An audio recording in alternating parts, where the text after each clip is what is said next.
ರಾಜ್ಯದಲ್ಲಿ ಕಳೆದ ಹಲವಾರು ದಿನಗಳಿಂದ ಡೆಲ್ಲಿನಲ್ಲಿ ಇಡ್ಲಿ ಆಯಿತು, ಬ್ರೇಕ್ಫಾಸ್ಟು, ಮಧ್ಯಾಹ್ನ ನಾಟಿ ಕೋಳಿ ಸಾರು ಆಯಿತು, ಬಹುಶಃ ಡಿನ್ನರ್ಗೆ ಬೆಳ್ಳುಳ್ಳಿ ಕಬಾಬ್ ಬರ್ಬೋದು ಅಂತ ಅಂದ್ಕೊಳ್ತೀನಿ.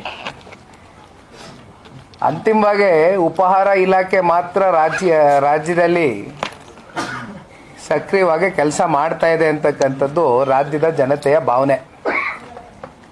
ಈಗ ಆರೋಗ್ಯ ಇಲಾಖೆಯಲ್ಲಿ ಏನೇನು ಸಮಸ್ಯೆಗಳಾಯಿತು, ಎಷ್ಟು ಜನ ಗರ್ಭಿಣಿ ಬಾಣಂತಿಯರು, ತಾಯಂದರು, ಮಕ್ಕಳು, ಸಣ್ಣ ಸಣ್ಣ ಶಿಶುಗಳು ಎಷ್ಟು ಜನ ಬಲಿಪಶು ಆದರು ಅಂತಕ್ಕಂಥದ್ದು ನೋಡಿದಿರಿ. ಒಂದು ಕಡೆ ಹೆಲ್ತ್ ಡಿಪಾರ್ಟ್ಮೆಂಟು ಸಂಪೂರ್ಣವಾಗಿ ನೆಲ ಕೂಸ್ತಿದೆ, ಮತ್ತೊಂದು ಕಡೆ ಸರ್ಕಾರಿ ಶಾಲೆಗಳು 6 ರಿಂದ 7 ಸಾವಿರ ಸರ್ಕಾರಿ ಶಾಲೆಗಳು ಮುಚ್ಚೋಗಿದೆ. ಮತ್ತೆ ಶಿಕ್ಷಕರ ನೇಮಕಾತಿ ಏನಾಗಬೇಕಾಗಿತ್ತು, ಹತ್ತತ್ರ 20 ಸಾವಿರದಿಂದ 25 ಸಾವಿರ ಶಿಕ್ಷಕರ ನೇಮಕಾತಿ ಇಲ್ಲಿವರೆಗೂ ಕೂಡ ಆಗಿಲ್ಲ. ಇವತ್ತು ಒಂದು ರಾಜ್ಯದ ಅಭಿವೃದ್ಧಿಯ ದೃಷ್ಟಿಯಿಂದ ಪೂರಕವಾಗಿ ನಮಗೆ ಬೇಕಾಗಿರ್ತಕ್ಕಂಥದ್ದೇನು, ಈ ನಾಡಿನ ಜನತೆಗೆ ಒಂದು ಆರೋಗ್ಯ, ಇನ್ನೊಂದು ಶಿಕ್ಷಣ. ಇವು ಎರಡರಲ್ಲೇ ಇವತ್ತು ರಾಜ್ಯ ಸರ್ಕಾರ ಈ ಮಟ್ಟದ ವೈಫಲ್ಯತೆಗೆ ಕಾರಣ ಆಗಿದೆ ಅಂತಕ್ಕಂಥದ್ದಾದರೆ ಬಹುಶಃ ಇದು ನಾವು ನೀವೆಲ್ಲರೂ ಪ್ರಶ್ನೆ ಮಾಡಬೇಕಾಗಿರ್ತಕ್ಕಂಥ ವಿಚಾರವೇ. ಕಾರಣ 2.5 ವರ್ಷ ಆಗಿದೆ ಇವತ್ತು ಆಡಳಿತಕ್ಕೆ ಬಂದು ಕಾಂಗ್ರೆಸ್ನ ಪಕ್ಷ ಈ ರಾಜ್ಯದಲ್ಲಿ.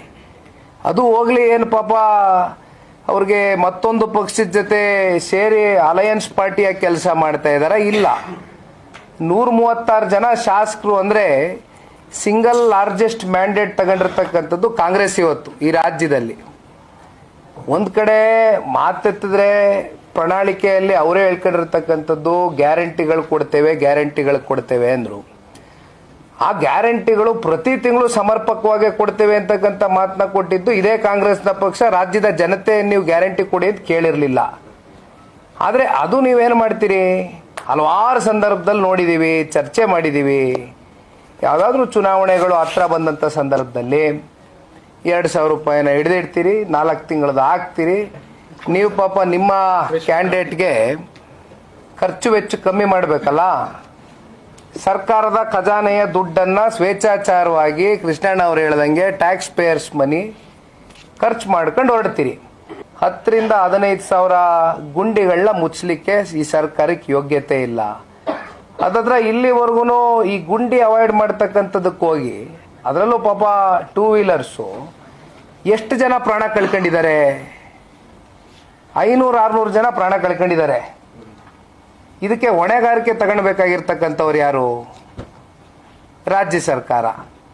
ಇವತ್ತು ಬೆಂಗಳೂರು ನಗರದಿಂದ ನಿಮಗೆ ಇಷ್ಟು ದೊಡ್ಡ ಮಟ್ಟದಲ್ಲಿ ಹಣ ಉತ್ಪಾದನೆ ಆಗಬೇಕಾದ್ರೆ, ಇಷ್ಟು ಟ್ಯಾಕ್ಸೇಷನ್ನ ಕಲೆಕ್ಟ್ ಮಾಡಿ, ಇಷ್ಟು ರಿಸೋರ್ಸ್ಫುಲ್ ಇರ್ತಕ್ಕಂಥ ಈ ಒಂದು ಬೆಂಗಳೂರು ನಗರದಲ್ಲಿ, ಅದರಲ್ಲೂ ಔಟರ್ ರಿಂಗ್ ರೋಡಲ್ಲಿ ಅದಾದ್ರೆ ವರ್ಷಕ್ಕೆ 850 ಕೋಟಿ ರೂಪಾಯಿ ಆದಾಯ ಕಲೆಕ್ಟ್ ಮಾಡ್ತಾರೆ ಇವತ್ತು ಸರ್ಕಾರ.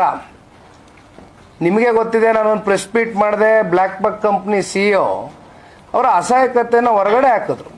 ಅವ್ರು ಹೇಳಿದ್ರು, ನಮ್ಮ ಕಂಪ್ನಿ ಎಂಪ್ಲಾಯೀಸು ರೆಗ್ಯುಲರ್ ಆಗಿ ಕಮ್ಯೂಟ್ ಮಾಡ್ತಾರೆ, ಸಮಸ್ಯೆಗಳಿದೆ. ಇವತ್ತು ಬೆಂಗಳೂರು ನಗರದಲ್ಲಿ ಫುಟ್ಪಾತ್ ಯಾವುದು, ರಸ್ತೆ ಯಾವುದು ಅಂತಕ್ಕಂಥ ಸಪರೇಷನ್ ಅರ್ಥ ಆಗ್ತಾ ಇಲ್ಲ ನಮಗೆ.